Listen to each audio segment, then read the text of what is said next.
And g'day and welcome to Aussie Vision. I'm Mike and I'm here with some of the members of the Aussie Vision team to talk about semi-final number one. We've just seen the results and the qualifiers. So guys, we'll go through them and then we'll have a quick talk about those who didn't quite make it as well. So let's go through them in the order they were announced. We have Norway went through. Woohoo! Ruby, let's start with you. What did you think of Norway's performance this morning? It was as expected, repeat copy from what he did with a couple of embellishments. Not surprised he went through, had a lot of support, especially the story that he comes with, everything like that. But yeah, not a surprise. Had it in my prediction. Yeah, fair enough. Any of the guys, what did you think? Were you anyone surprised Norway got through? Nope. Yeah, I have to say the performance did come across as quite epic and quite Eurovision, wasn't it? So no surprises he got through. I was pretty happy it was announced first.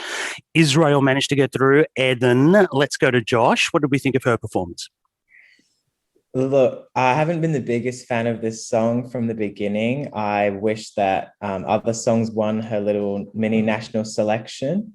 When Set Me Free got chosen, I wasn't too happy. The revamp made it a lot better. Still wasn't a big fan, but when I saw it all come together tonight, as soon as it finished, I was like 100% she deserves to get through. She was amazing. So yeah, good stuff. It was almost like a mini battle, wasn't it? You had Croatia, her, probably Australia thrown in there as well.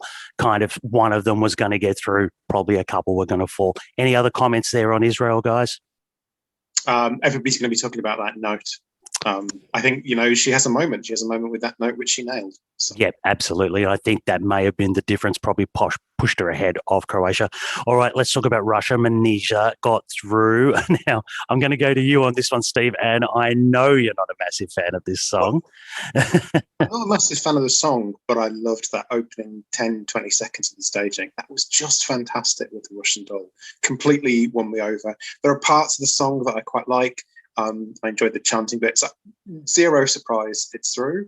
And actually, I'm maybe a little bit more of a convert. Ah, good stuff. Ruby, I saw you pumping your fists. Bit of a fan of Manisha and Russia, are we? I was. It's been my biggest grower in the rehearsals. And yeah, I love what they did with the staging in particular. It was really, really good. And it just came together as a moment, like not a Eurovision winning moment, but it was a moment on stage. And I'm very happy the Russian delegation to get through on this entry in particular. Yeah, I agree. Very important for an artist like her to get through to the grand final. Hopefully it might encourage Russia to, maybe branch out a little bit with these independent artists. Okay, the next one was Azerbaijan. She got through. Now, I don't know, anyone surprised with that one? Yeah. You are. All right, I'll go back to you first on this one, Steve. So you're surprised Azerbaijan got through? Of the 10 that made it through, that was the weakest for me. So I'm not surprised. I'm trying to clarify what I'm saying. I'm not surprised it got through, but on the basis of that performance, I'm surprised it got through. Okay. I'd have put, Croatia or us through before Azerbaijan. Interesting. Yeah. Interesting. Any other comments on Azerbaijan? I just don't get the appeal. It doesn't do anything for me. It does zero for me. I think it looks quite good. Maybe that helps. I don't get it. For me personally, I think it's got an amazing ending with the fire and the drums and everything. That's going to stick in televoters' minds. So I wouldn't be surprised if it was a televote that maybe pushed her over the edge there. Let's move on to Malta. She closed the show. For me, one of the absolute favourites. Josh, were you surprised that Malta went through to the grand final? I wasn't surprised at all. She was a default, let's be real. She did really well. I do like the change that she made from the pink to the silver dress. I do think that paid off in the end. Only criticism I will say, what me and my friends thought, what we're watching, was that like her vocals should be the star of the show. And at the sort of bridge section, like the ladies kind of bit, we felt like the backing track and everything sort of overpowered the vocals. And I feel like that should be the standout point for her. And I just think it was good, but her vocals should have been elevated more and sort of, been made to stand out more. Okay. And Ruby, what are your thoughts on Malta?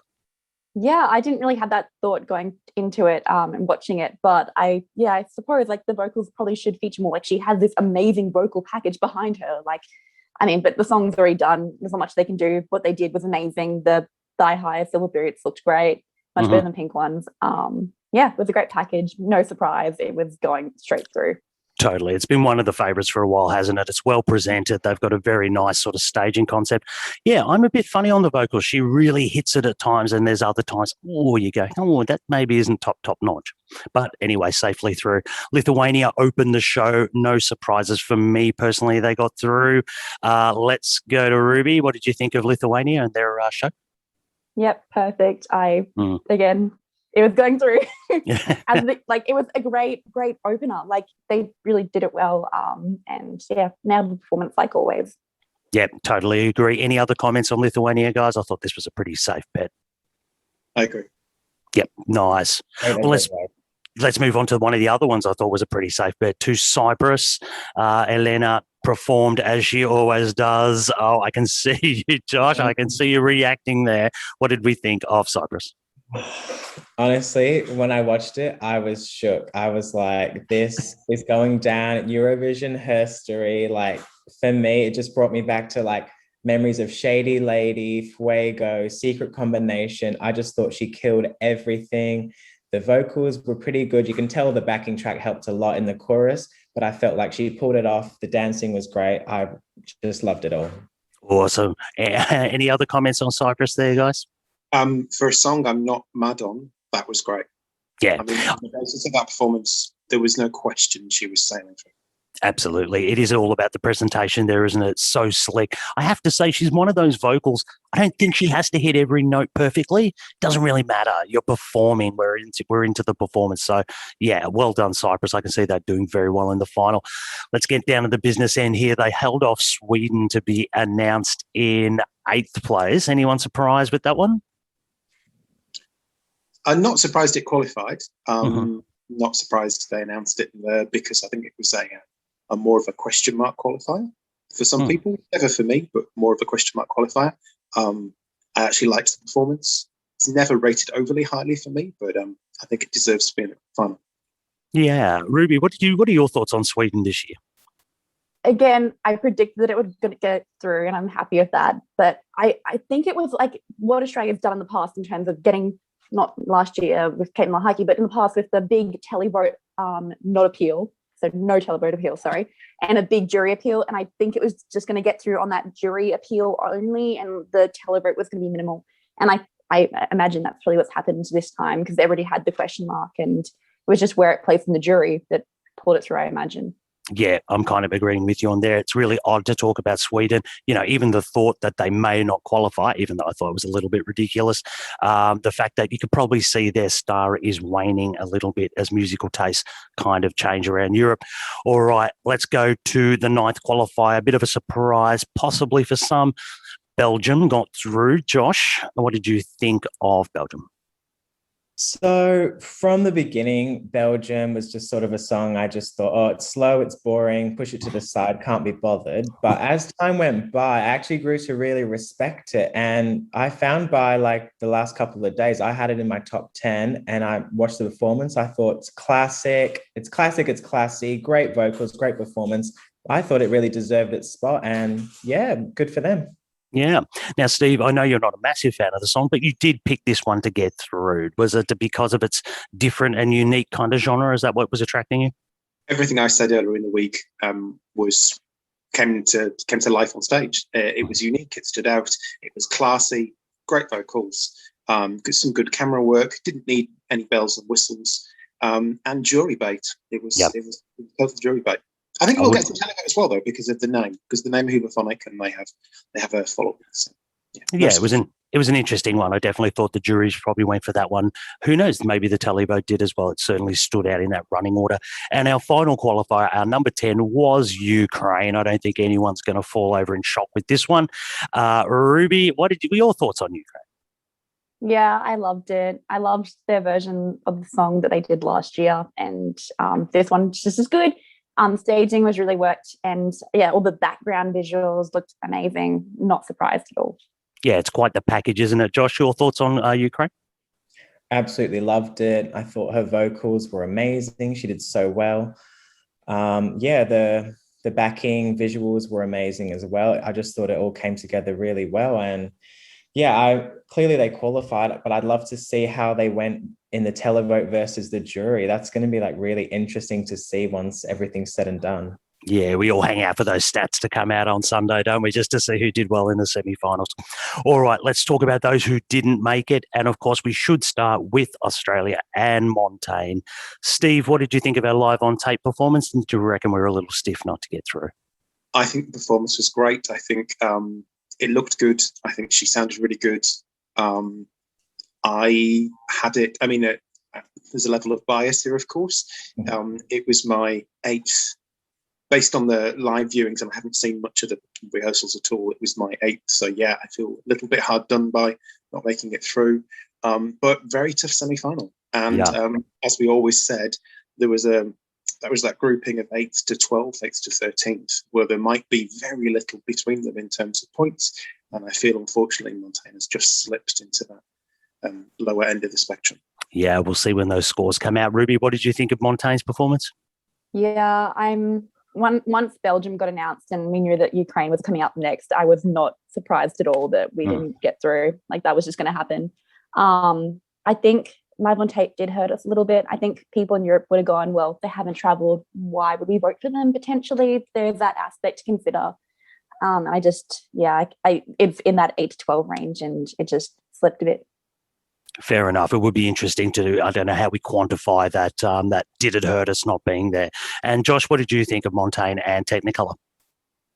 I love the song. Didn't have that high of a hope for her, but I think from what I saw, she did amazingly well. I think her vocal performance was pretty much flawless. And I thought from what I saw, that performance is the best chance we had at qualifying. She did a great job. Proud of her, but yeah, didn't make it. But yeah, it was a challenging composition, wasn't it? It's not everyone's cup of tea, but I got to say, I think that's the best vocal I've heard her do of that song. So she certainly brought it for when it counted.